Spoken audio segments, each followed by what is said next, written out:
Namibia lies in southwest Africa. The Namib Desert stretches for almost 2,000 kilometers along the coast. To the north, the desert is crisscrossed by several dry river valleys. One of them is the Huanib Valley. It runs through the desert for several hundred kilometers and ends in the sea.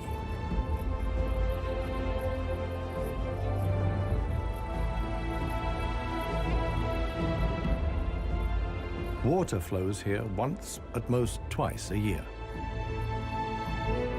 Only deep-rooted plants like anna trees can survive here. Only here, within the valley, can mammals exist in the long term. It is the home of the desert elephants.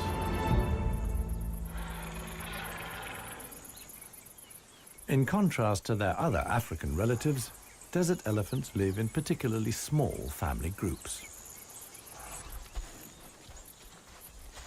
They are so rare and their way of life is so special that they're under the constant supervision of scientists who've also given the elephants names.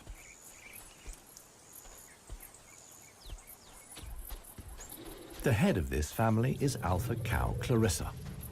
The animals don't leave her side for a moment. Only Clarissa knows how to survive in this extreme environment. The shoots of the anna tree are now ripe.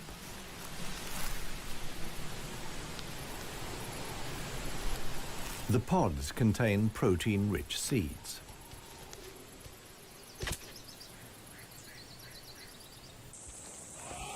Clarissa has known every one of these trees since her childhood.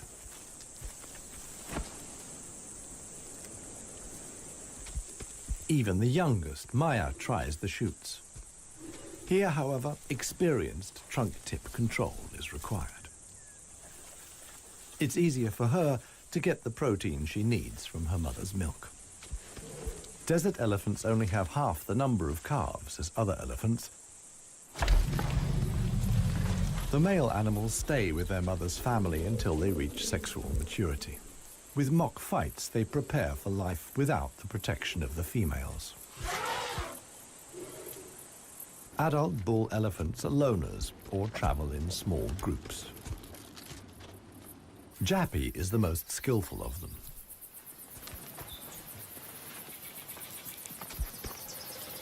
His younger brother watches enviously as Jappy brings down apparently unreachable branches from the tree.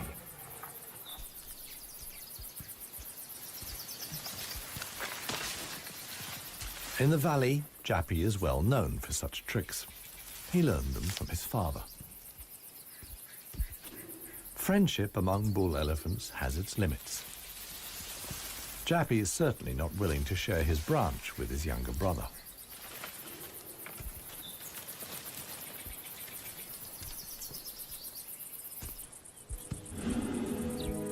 Their father, One Tusk, is now nearly 60 years old. His trademark is the missing right tusk, lost long ago in a hierarchical battle. For years, he was the undisputed king of the Huanib. Now he lives in seclusion. One Tusk's legs are weak. He can no longer keep up. The aging bull is already being watched by a male jackal, which lives in the Huanib Valley with its partner. Jackals mostly hunt smaller animals, but they wouldn't turn their noses up at a dead elephant.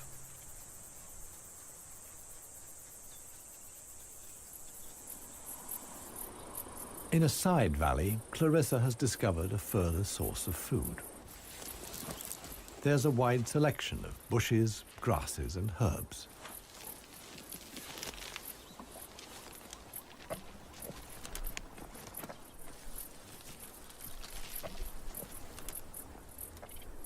The elephants' climbing skills far surpass those of their savanna-dwelling relatives.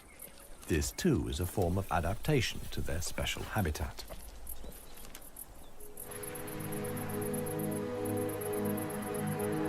Old One Tusk has at last reached one of the anna trees in the Huanib Valley. But Clarissa and co haven't left very much for him to eat. He desperately searches for something edible in the remnants. In vain.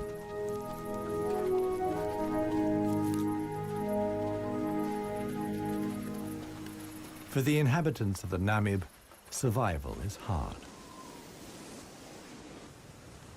They're used to going for long periods without water. Many get liquid from their food or know secret sources of water. Regardless of size, every green leaf contains a minimum of liquid worth harvesting.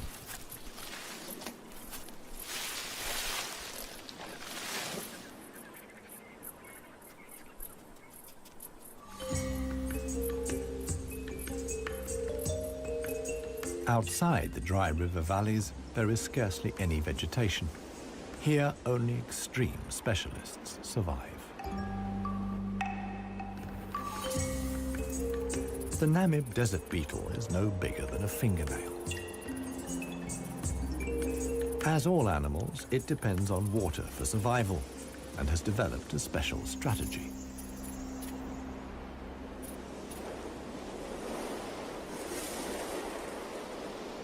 Even the tiniest traces of dampness in the air condense on its carapace.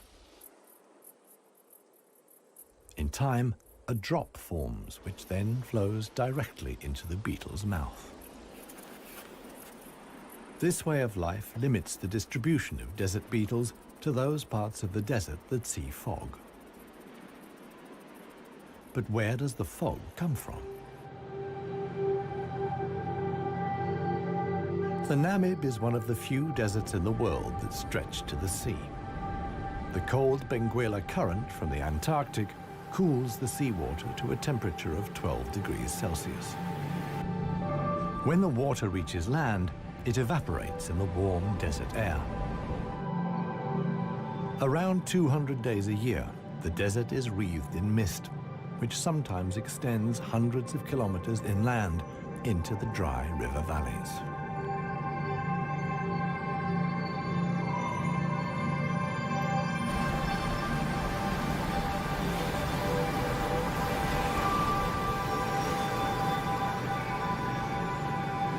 The Benguela current doesn't only bring fog, it's also rich in fish. The animals that benefit most are the brown fur seals.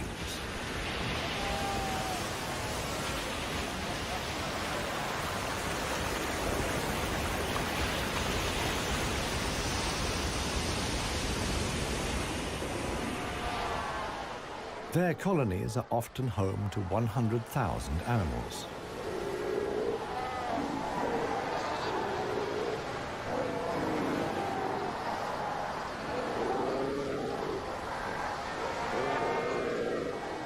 Right now, there's good reason for so many seals to congregate here. The mating season is just beginning.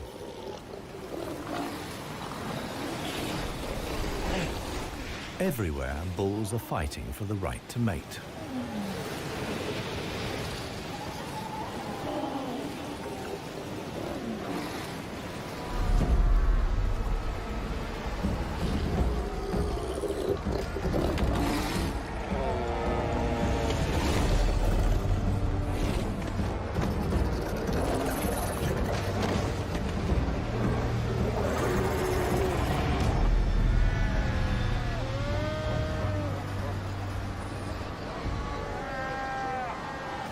The strongest conquer a whole harem and then have their flippers full.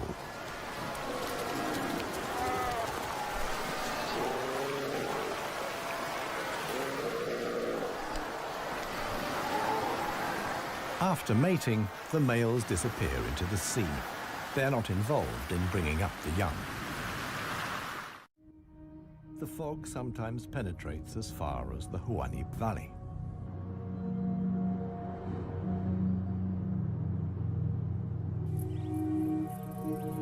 Now, even the biggest animals benefit from the moisture contained in the fog.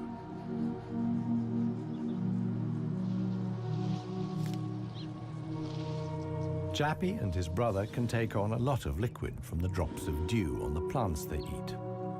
This allows the elephants to go without water for up to 4 days at a time. The pair are still on the move together. This will soon change.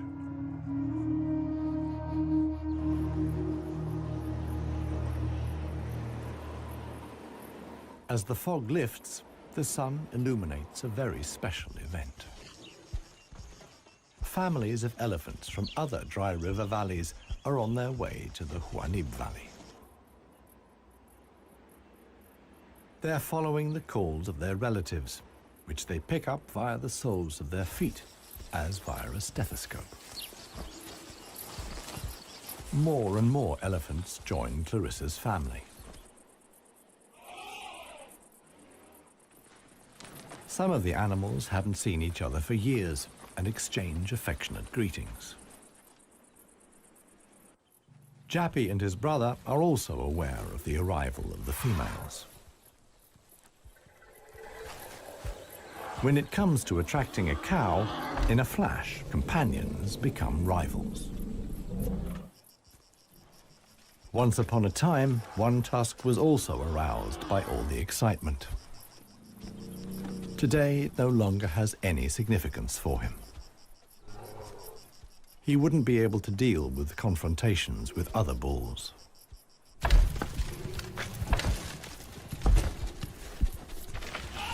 His sons and grandsons, on the other hand, are very excited.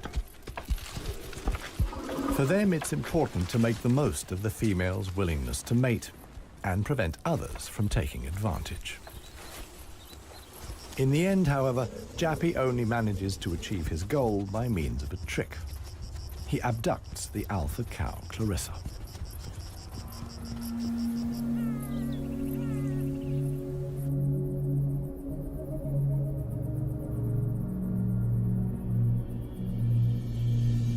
While many of the inhabitants of the valley spend the night hours asleep, this is the time of the real desert dwellers.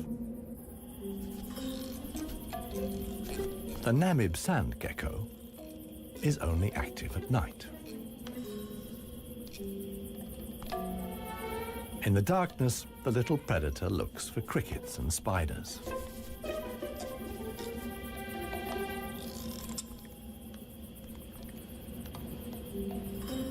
Like a frog's, its toes are webbed. This enables the lizard to seemingly fly across the dunes without sinking into the sand.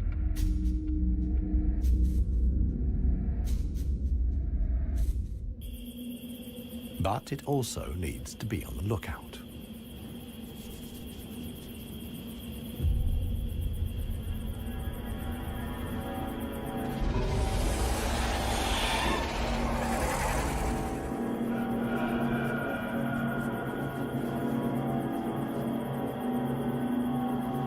A sidewinding adder.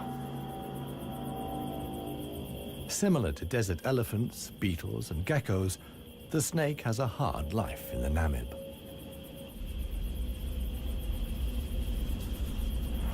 It has to hunt successfully to survive.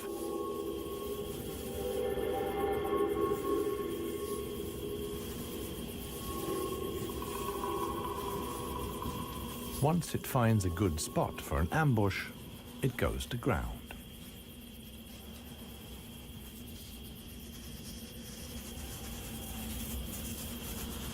The snake is a predator that lies in wait for its prey, relying completely on its camouflage.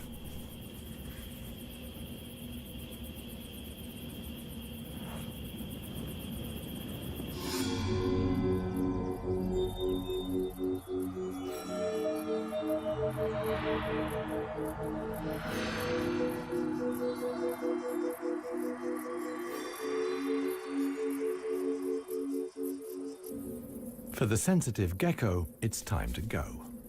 In the sun, it would quickly dehydrate. Here, too, webbed feet come in handy. The lizard uses its legs as scoops to quickly dig out astonishing underground passages. It can make tunnels 1 meter long into the ground.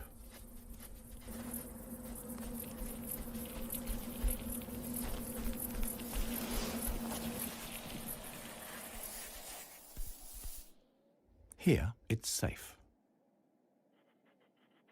Up at ground level, another gecko isn't in quite such a hurry. With good reason. The fog is coming.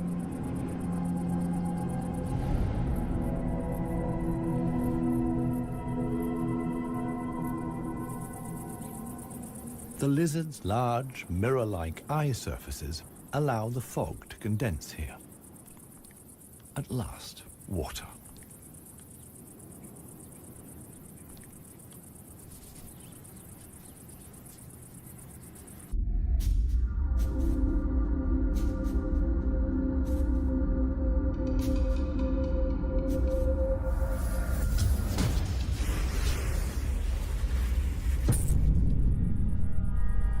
The waiting paid off. This morning, the sidewinding adder can have breakfast and get some liquid into the bargain.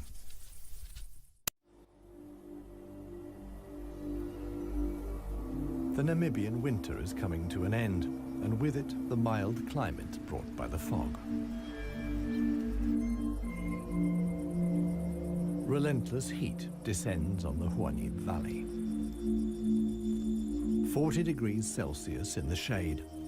This is approaching the limit for even Clarissa's family.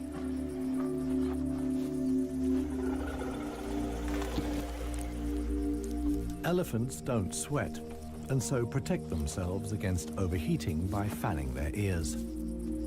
But it seems too hot, even for that. The heat is hard to bear for all the animals, but for the youngest, the sun can be lethal. Maya is really suffering.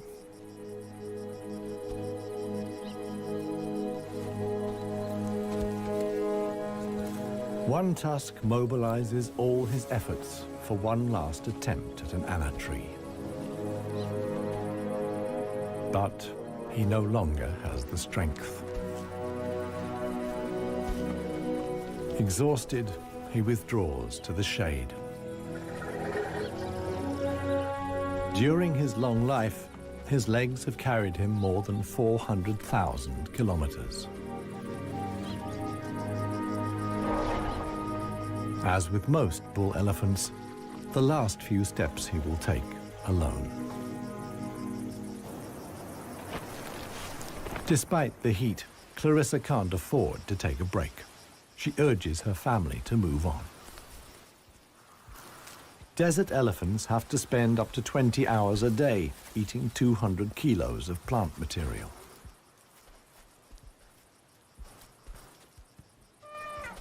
As tiring as that may be, Clarissa's family have no choice. One young bull is already so exhausted that he sleeps through the signal to move off. He only wakes up when the other elephants are already out of sight.